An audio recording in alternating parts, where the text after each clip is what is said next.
Plum കേക്കിൻ്റെ season start ചെയ്തല്ലേ, നമുക്കിന്ന് കുറച്ച് ഫ്രൂട്ട് മിക്സിങ് കാണാം. ഞാൻ നോർമലി ഫ്രൂട്ട് മിക്സിങ് ചെയ്യുന്നത് ഫ്രഷ് ജ്യൂസിലാണ്.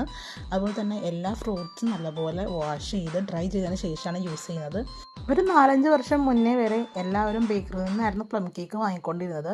ഹോം ബേക്കേഴ്സ് പ്ലം കേക്കും സെയിൽ ചെയ്യാൻ തുടങ്ങിയതിന് ശേഷം എല്ലാവരും ഒന്ന് മാറി ചിന്തിക്കാൻ തുടങ്ങിയിട്ടുണ്ടായിരുന്നു. അതിൻ്റെ മെയിൻ കാരണം എന്ന് പറയുന്നത് നമ്മൾ പ്രൊവൈഡ് ചെയ്യുന്ന ക്വാളിറ്റിയും അതുപോലെ തന്നെ കുക്കിംഗ് മെത്തേഡും ആയിരുന്നു.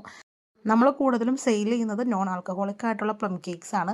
അതുപോലെ തന്നെ നല്ല ഷെൽഫ് ലൈഫും ഉണ്ട്. ബേക്കറി സ്റ്റൈലുള്ള പ്ലം കേക്ക് തന്നെയാണ് നമ്മൾ സെയിലും ചെയ്യുന്നത്. ഇതുപോലെ വാഷ് ചെയ്ത് ഡ്രൈ ചെയ്ത് ഒരു ബേക്കറിയിലും നമുക്ക് കേക്ക്സോ ഒന്നും തന്നെ ഉണ്ടാക്കുന്നുണ്ടാവില്ല. ഞാനിപ്പോൾ 4 ഇയേഴ്സായി പ്ലം കേക്ക് സെയിൽ ചെയ്യുന്നു. സ്റ്റാർട്ടിങ്ങിൽ തൊട്ട് നമുക്ക് നല്ല റിവ്യൂ, നല്ല കസ്റ്റമർ ഫീഡ്ബാക്കും ഉള്ളൊരു ഐറ്റമാണ് നമ്മുടെ പ്ലം കേക്ക്. ഫ്രഷ് ജ്യൂസിലാണ്, നോൺ ആൽക്കഹോളിക് ആണ്. ഇപ്പോൾ നിങ്ങൾക്ക് ആർക്കെങ്കിലും വേണമെന്നുണ്ടെങ്കിൽ ഞാൻ താഴെ ഡീറ്റെയിൽസ് കൊടുത്തേക്കാം. അതിൽ മെസ്സേജ് അയച്ചാൽ മതി. നമുക്ക് ഓൾ കേരള ഡെലിവറി അവൈലബിൾ ആണ്.